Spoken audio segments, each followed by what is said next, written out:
session on What is Medicine channel. Today I'm going to be talking about kidney stones. So to start with kidney stones, we're going to have kind of an intro to kidney anatomy. We have a picture here of the human body. So the kidneys are located right here, they're actually kind of under your ribs, a little bit toward your back. We have pictures here. These are your kidneys. So the kidneys are like the filters of the body. They get your blood comes into them, they filter out the toxins, they normalize your electrolyte levels, and they work on your fluid balance to make sure you don't have too much fluid, too little fluid, etc. I might go in a little more detail in a later lecture on kidney function and how it contributes to the balance in the body. But for this lecture, the main purpose of the kidneys is to filter out the blood. Okay, it filters it out, and then it takes the toxins and it sends it through the ureters, which are these tubes here, into your bladder. So bladder is like a giant balloon. So if you can imagine,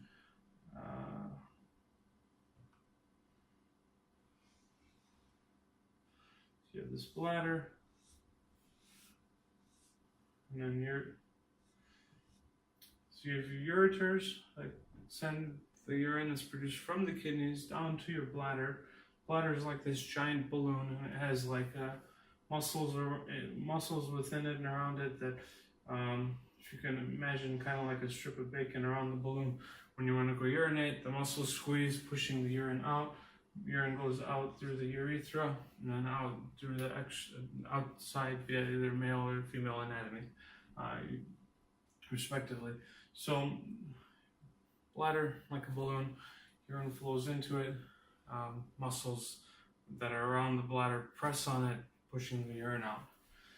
Normally, how this is supposed to work, kidney filters the blood, the toxins, and extra waste come down. They go through the ureters into your bladder. Once your bladder is full, it signals you have to urinate. You go to the restroom and urinate. Bladder empties, balloon empties, the kidney continues filtering, and that cycle continues. Okay. So we'll be referencing back to the anatomy several times throughout this lecture. So there's several theories on the formation of kidney stones. We're going to go through each. Some of the more common kinds and what is believed to happen, and most common theories in later slides. So the stones are formed. Stones are formed. They usually will present in the renal pelvis, which would be this area here. So this is again a picture of your kidney, kind of kidney bean shaped. Blood. You can see the blood flow, the arteries and veins. Arteries here in this image here are listed in the red. The vein is in the blue. Blood comes in, gets filtered, leaves the kidney. Once the urine is produced, comes out through these are minor calyces, or the small ones as far as anatomy. Then you have the major calyce, and that feeds into the renal pelvis.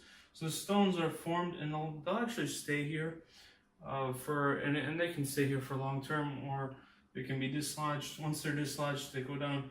This will be the ureter here, and they'll go into the ureter, and they're. So once they exit the renal pelvis, that's right about here, once they exit the renal pelvis, the stones do have to follow the path of normal urine flow. So they will go down the ureter into the bladder and down out of the bladder through the urethra and into the, assuming you're urinating in the bathroom, into the toilet bowl. Now, stones can vary in size and it can take different amounts of time. We'll talk a little bit more about how they move. So they start in the pelvis and they move through that renal anatomy that I just described out into the bladder, from the bladder into the urethra, and out into the whether you're urinating into a toilet bowl or however you have it. As they move through this anatomy, they cause pain. So they start here, and you'll have these stones here. Once they start moving, you'll have the pain right in that area, kind of in your back. And as they're moving down and toward, the exit into the bladder, and then onto the urethra, and onto the male and female genitalia, and onto the toilet bowl, as they move, the pain will move with it. And the movements aren't they're not all at one time, so you won't have the pain come from your back and go all the way into your groin area at once, but it'll come in waves. So what happens is the urine pressure builds up, and you'll get some swelling of the kidney, around the kidney, and that pressure will help force the stone down into the ureters and into eventually into the bladder. But as the pressure builds up, you'll have waves of pain that come with it as it transcends the ureter down into the bladder, and then from the bladder into the ureter, you can have the pelvic pain or the groin pain or pain that radiates down in that area. And as these stones are moving, now these are sometimes sizable stones, and I'll show you some pictures later of the larger stone, but these stones can be up to 1 centimeter in size. That's about 1/2 inch. So they do cause little tears in your anatomy, in the urethra, in the kidneys, and in the bladder. So they'll cause small amounts of bloody urine that will be associated with this. So that's your typical finding with kidney stones. You have this pain that comes in your back, kind of radiates outward and into your pelvic area, and some bloody urine. And bloody urine can be there. It's not necessary to be there. It just shows that you're having some damage to your urinary system. So this is kind of a short term. What happens long term? Your tubing is backed up, causes swelling around the kidney, and that can be seen on imaging. It's called hydronephrosis. If it's not treated, if you don't find the root cause of your kidney stones for long term, obviously you're going to have the pain in the bloody urine, but it can actually cause complete kidney failure. So it is something we want to look into, have the doctors analyze what's going on, and give you suggestions on treatment. So we're going to go over the common kidney stones. So this is a calcium oxalate stone. And the image I have here, this is a stone right here, is what it looks like on the microscope. So kind of a stone that looks kind of like that. This is the most common stone, calcium oxalate, calcium phosphate stone, that we see both in the laboratory and in real people. It is over 80% of the stones that we see are calcium stones, and they're very commonly associated with red blood cells, and you can see kind of in this image here. This is an image of urine microscopy. So they take the urine, and all they do is take a drop of it, put it on a slide, and we'll put it under the microscope, and the red cells will appear as little circles around it. So if a lab scientist looks at this, or a doctor or nurse can look at it in the clinic, they see these kind of stones with these red cells, it indicates you have the most likely kidney stone, which is the calcium oxalate. It's called calcium oxalate or calcium phosphate stones. Most commonly, these are caused from changes in your dietary intake, or not drinking enough water. Now, this is something that your doctor would work with you to determine the cause of the stones. So, and we'll talk a little bit more about the common causes of stones. Now, these stones, when they're microscopic, they don't cause the pain. They don't typically, if you see it. So the progression goes, you'll have it in the smaller stones will be seen under the microscope. As they get larger, and then you can potentially see them, feel pain from them. So you'll have it microscopically first. As it gets larger, then you can have pain, and you can see it macroscopically, which is another term for where you can actually see it come out when you're sitting in the bathroom, and you can catch it with a strainer. When they do come out macroscopically, larger stones, those we can send for analysis. They can figure out what is the stone made of, what chemical compositions are, and those results coming back to your doctor can help him or her determine the best way moving forward to prevent you from having stones in the future. So calcium oxalate stones. Okay. The next stone in frequency is uric acid stones. Uric acid stones are, uric acid stones are typically diamond shaped, and these are, I would say, about 10 to 15% of the urines you'll see them. This is another microscopic picture of several uric acid stones. Again, they just take a drop of your urine, put on a slide, look under the microscope, whether it's a lab tech or a nurse or the doctor in the clinic. These are typically associated, so if you have gout, you're going to have these stones in your urine. These are associated with increased uric acid levels. Uric acid is a toxin. It is normal in your body, but it can be elevated for various reasons. I talk a little bit more about uric acid in the gout video, so you can refer to that video if you want to learn a little bit more about uric acid as a toxin and what's going on with that. Otherwise, increased levels of the toxin will lead to the crystals. Increased acid levels I listed here, having acidic urine, and there's a lot of fine details as to how you can get acidic urine. That's something that you can work with your doctor. He can. So the way they determine that is a urine test. They test the acidity of the urine via it's like a little dipstick test. They dip the urine into a dipstick, and based on the color change, they can tell you if your urine is normal or if it's overly acidic or if it's overly basic. And there's a whole host of disease conditions that I won't really go into in this lecture that can be associated with that. And there's also genetic predisposition to uric acid stone formation. Like as I mentioned in the gout lecture, you can have genetic predisposition with normal levels of the uric acid toxin to produce gout. Again, similarly, can occur with uric acid stones. Okay. The next stone, like kind of in frequency, looks kind of like this. And again, this is microscopy, drop of urine under the microscope. This stone is a struvite stone, or a ammonium phosphate stone is another name for it. This stone is on the other end of the spectrum. It's typically seen with more basic urine, but it is associated with certain urinary tract infections, and it is more common in women. Again, urinary tract infections are more common in women because of the anatomy, which I can talk about in a later lecture. But so these stones, if you see them, they're associated with certain types of urinary tract infections. Having a urinary tract infection doesn't necessarily mean you're going to have these stones. It's a certain bacteria that alter the physiology of the urine, the chemistry of the urine, that will make you more likely to have these stones. If you did have a lot of these stones, now these are not as common to cause aggregates on bigger versions of stones. This will be something more common you'll see if you went to the emergency room, you had painful urination, something like that, and they told you had urinary tract infection. And it might be a footnote. They'll say, "Oh, they also struvite stones seen." So these are a little bit easier to treat the infection. Bacteria is gone. They don't alter the chemistry of your urine. Stones are gone. But again, there are other causes for these stones. These are just, I'm listing the most common causes. Okay. All right. So next stone is the cysteine stone, and this is the last of the most of the common stones I'm going over for this lecture. They're kind of hexagonal shaped stones, and these are much rarer.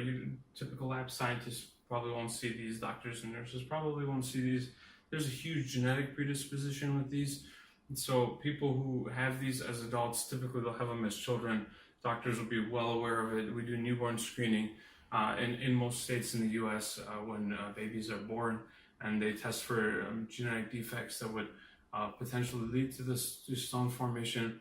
So basically, within the kidney, while you're filtering, the kidney typically reabsorbs the cysteine. It's an amino acid. It's a part of a protein. The kidney won't release it. When it filters it, it's supposed to hold on to this amino acid, the cysteine. In the genetic diseases that are associated with cysteine stones, the cysteine is released into the urine in high quantities, resulting in stone formation. The mechanism is a little more complex than that, but that's in a simple form what happens.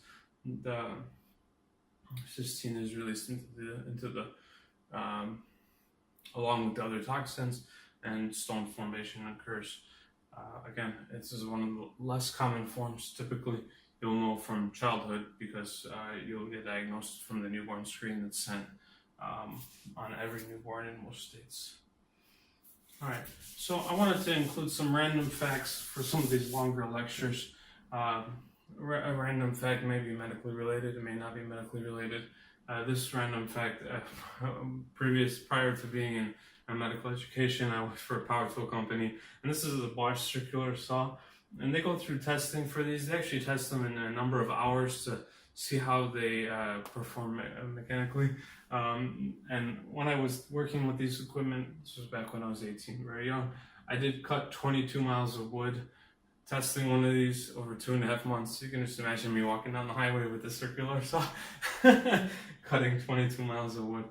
Just a fun fact. That's how they were tested for quality assurance.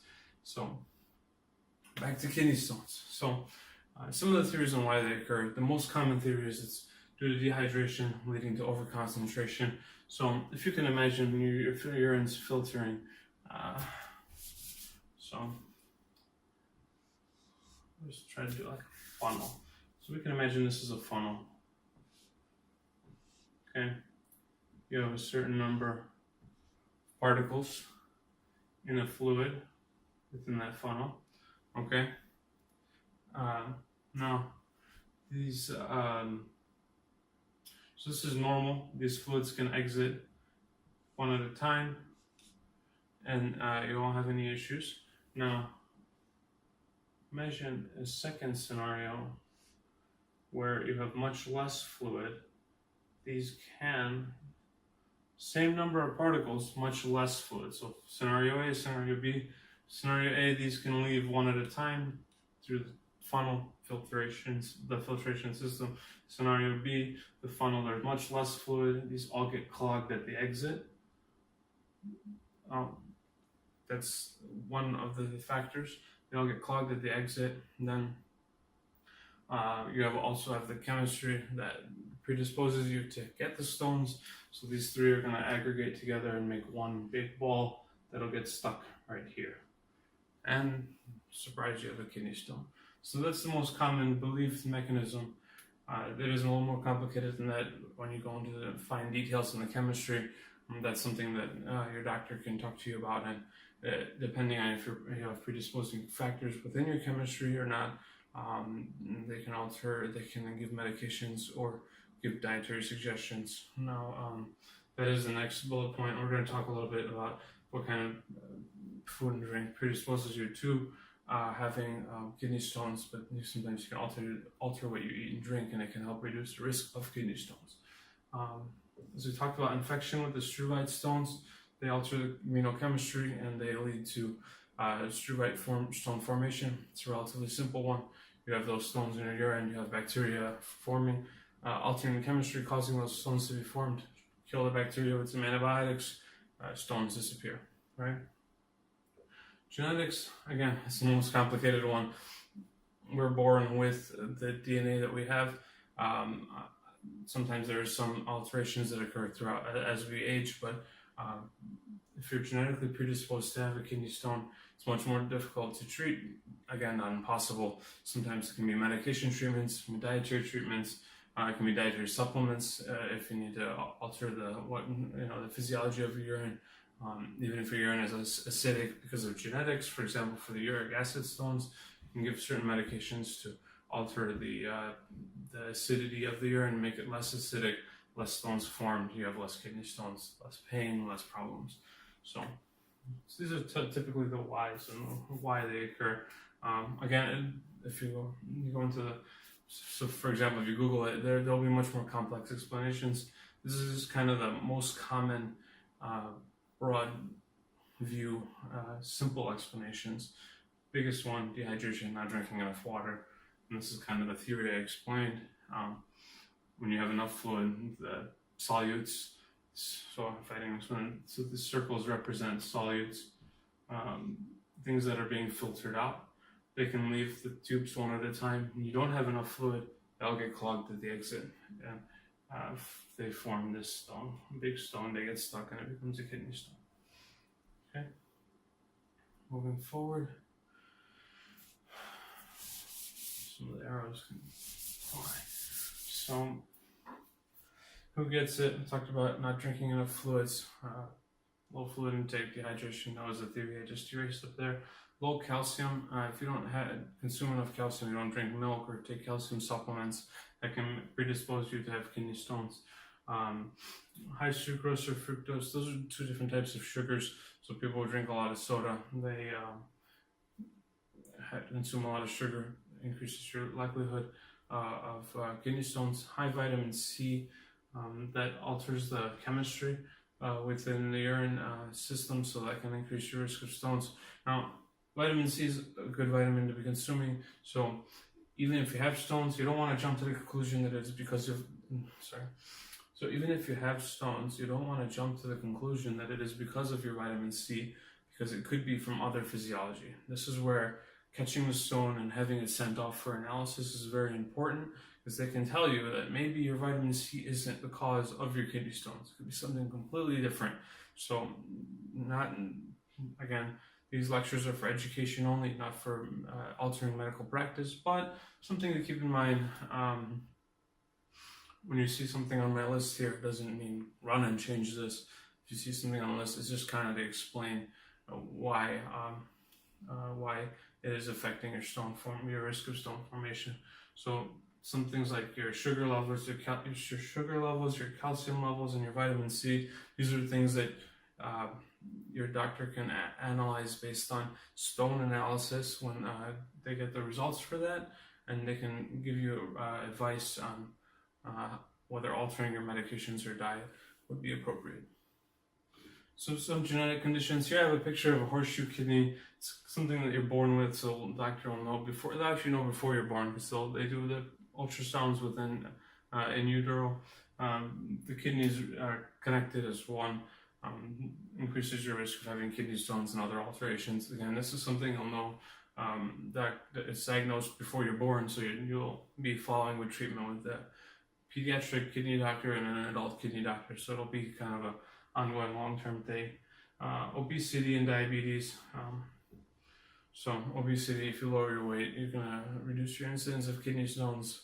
If you watch my other lecture, it'll reduce your incidence of gout, and obviously they're working on your weight has a lot of other health benefits as well.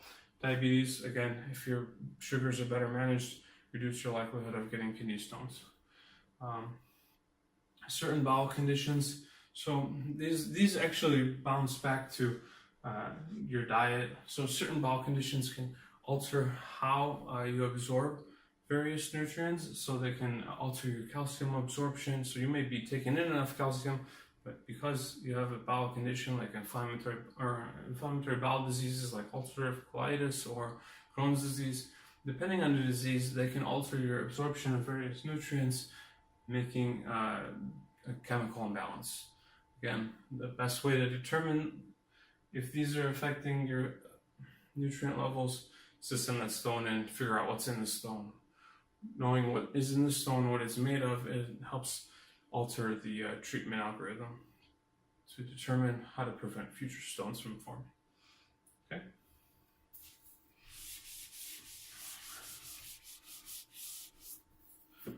So, as I mentioned kind of toward the beginning of this lecture, the stones form up in the kidney, right in the renal pelvis. So if you remember, the kidney is kind of shaped like this, and then you have this. So kidney kind of in your back here, and you have the renal pelvis, which is the start of the ureter.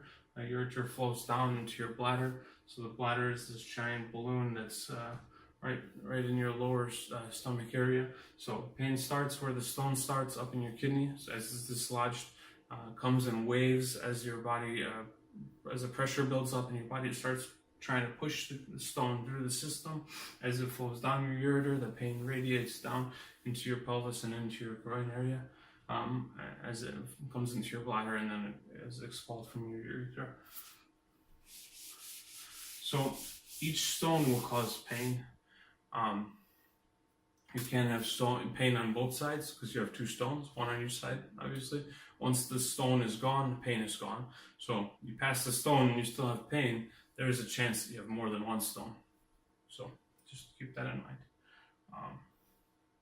And the pain does typically stay on the same side. So if you have a stone on the right, so they did the imaging, and I'll show you a picture of the imaging in a little bit.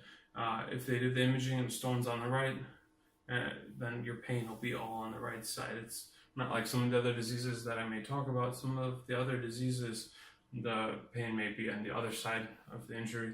But in this particular disease, in kidney stones, pain stays on the same side as it moves. through the system. So, how do we know we have a kidney stone? Obviously, you're in a lot of pain. Typically, people go to the emergency room because the pain is unbearable without pain medication. The starting test, you do an X-ray or CT. This exam here, this picture here is a CAT scan of the abdomen. I have the link here below. Right here we have a kidney. So this is an actual image. Your liver is up here, and your spleen is right here. This might be another kidney. It's kind of hard to say based on the cut of the image we have. And then this is your spine, right? Your pelvic bones, and these are actually some of your muscles that we have here. So within the kidney, so this is one of the big things that the CAT scan and imaging will pick up: calcium stones, because calcium, as you know, is a big component of your bone. So you can see your bones are white here. Right here we have a kidney stone. We know that's made of calcium, or at least part of the composition is calcium because it's showing up on the image. I can talk about x-rays a little bit later, but so in the x-ray, the calcium is kind of what shows up as white. This grayish color is more of a muscle or tissues. So kidneys, tissues shows up a little bit more grayish, and black areas are kind of areas black. So calcium shows up white, stones right there. This stone is not in the ureter yet, so I didn't find a good image of a stone being in the ureter. So at some point in the future, this stone can come out and go into the ureter. Once it goes into the ureter, it'll begin to migrate down and it'll cause pain as it moves. At this point, it would not be likely that it would cause pain in the person. Now, this stone might be here. He may have, as they go through the different slices of the image, he may have a stone on the other side that is in the ureter, and that would cause pain in the person. So having this stone here, and again, as the stone moves, so you may have the pain and it may be terribly bad. You go to the emergency room. By the time you get to the ER, by the time they do the imaging, the stone may have passed through your system or may have broken down into your bladder, and as it got into your bladder and kind of broken down. So the pain, it may not show up on imaging. That's what I'm trying to say. So if it's not up in the kidney or in the ureter, you won't have the pain anymore. Also, I said 80%, as I said, 80% of the stones are calcium. So you may have one of the 20% that is not a calcium stone, may not show up on imaging. So what other modalities do we use? The urine testing shows some of the images of the microscopy that we do, both in the clinical laboratory as well as the outpatient offices. Like if you go to your family practice doctor, you may have your pee in a cup, and they might do some quick urine chemistry testing to determine if you have an infection or not. They can put a drop of it on the slide and look under the microscope, see if you have any of those crystals, and that's a kind of a quick testing. The stone testing is kind of what I referred to, but as far as knowing the chemical composition, typically when you see a stone like this, they'll give you like a strainer to run your urine through it, put it in the toilet, and it'll run your urine through until the stone is caught. Once the stone is caught, you bring it back to the doctor's office, and they send it out to a laboratory that can break down the stone and determine what is it made of. Not only what is it made of, because we kind of know this has got calcium in it, but there are other chemicals within that stone. Learning about what the other chemicals are within that stone helps determine the best path for treatment to prevent reoccurrence. Okay? And then the physical exam, just seeing where the pain is, and the doctors are trained in determining if the pain is from other causes. There are other similar diseases that can present similar to kidney stones. Obviously, we want to rule these out. Some of them are considerably more problematic. If you have an infection of the urinary tract, obviously, if you give a ton of pain medicine, that may not resolve it may make you feel better, but your infection won't resolve. So we won't give pain medicine. If they see the signs of an infection, they'll give antibiotics. Urinary tract infection and then a pelvic or prostate infection, those can present similarly. Again, we want to give antibiotics. If the pain is severe, obviously the doctor may elect to give you pain medication with the antibiotics, but if you don't get the antibiotics, your pain medication will just be masking the issue, right? Cholecystitis, pancreatitis. Cholecystitis is your gallbladder. It's a little bit higher up. but it can have pain. It's a little bit in your back, your pancreas. Pancreas pain is typically in the middle, but again, these organs, your gallbladder and your pancreas, they are known for having pain that is all over the place. So it could, I mean, you can have pain on the opposite side of the body, and so it's something that's where the doctor's trained to kind of break down and figure out where's the pain based on the story you present with them. Another common one is herpes zoster or shingles. This will be seen typically in older adults. Shingles pain can actually be very similar, and it can occur before you have a rash, so may present very similar to kidney stones. That's again where history, if you don't have a rash and you have this pain, history and physical exam kind of help determine if it is shingles pain. And then renal cell cancer, that is something we may talk about a little bit later, but again, it's more prevalent in certain populations of people, and may present similar to a kidney stone. And renal cell cancer, you'll typically do an imaging and you'll see something abnormal in the imaging, and continue to work up from there. So what do we do to treat it? So smaller stones, symptomatic treatments, what does that mean? That means that they give you pain medicine, they might give you something to help make the stone move a little bit faster, to encourage you to drink more water. Again, your doctor will determine the best treatment for you based on the size of the stone. How do they know the size of the stone? It's back in that imaging I showed you previously on the CAT scan. So here on this CAT scan, if the stone is in the ureter, they can actually measure it on this image and determine the sizing. So if it's a smaller stone, less than 10 millimeters, to typically give you some pain medication. That's the typical protocol. Again, do not act on these. This is just what is typically practiced by physicians. Person by person, it varies. Doctor by doctor, it varies as well.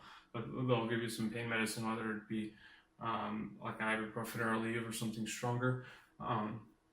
Give you the strainer so that you can strain your urine when you go to the restroom. Catch the stone, you can send it in, give it for stone analysis. So the doctor can help find out what is the stone made of, so we can work with you to prevent, make any changes necessary to prevent future stones from forming. Okay. If it's greater than 10 millimeters, that's where they start referring people to urology.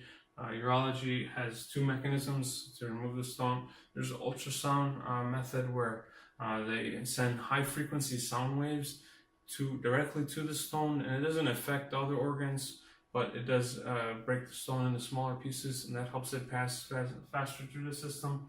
And then there's an invasive method where they just go in with a small little tool and they break it up or they remove it, and it's a small surgical procedure. So that's something that urologists will work with you with. Typically, if it's smaller than the 10 millimeter mark, though, you may not necessarily have to see your urologist. Family practice doctor or your kidney doctor can help manage your stone. But again, this is something to communicate with your doctors with. You don't want to make decisions based on this video. They may send you to a urologist for a stone that may be only 6 millimeters just because of the other background condition that you have going on. So, okay, clean up some of the other stuff here. So, long term, they recommend increasing your fluid intake. Again, most commonly they believe stones are from dehydration, but if you have fluid restrictions because you have kidney failure or you have a heart condition or something along those lines, again, this is the most common practice. Not recommended to do it based on my video. Consult your doctor first. Again, dietary medication modification, that's all based on what the doctor says. So. Okay, information gathered from up-to-date and clinical key, personal as well as personal experience. Again, I did work in a lab for almost 10 years now, and I've seen quite a few of them. And I can say, from a lab perspective, the calcium stones that we talked about are definitely the most frequent. We'll go back to those. I'd say we'd see these about maybe 1 in every 100. These be more like 1 in every 200 people we run urines on. These again, maybe 1 in every 200. And most lab scientists, as well as myself, have never seen these. That's how rare they are. So there are other stones than these 4, again, even more uncommon, and causes are typically genetic. That's why they're less common. But so that's it for the video. Thanks for watching. Okay, and feel free to subscribe for further videos. Questions, comments, feedback, please put it in the comments below the video. I believe the next topic will be white blood cells. We'll be talking about the different types of white blood cells. Okay, thanks for watching.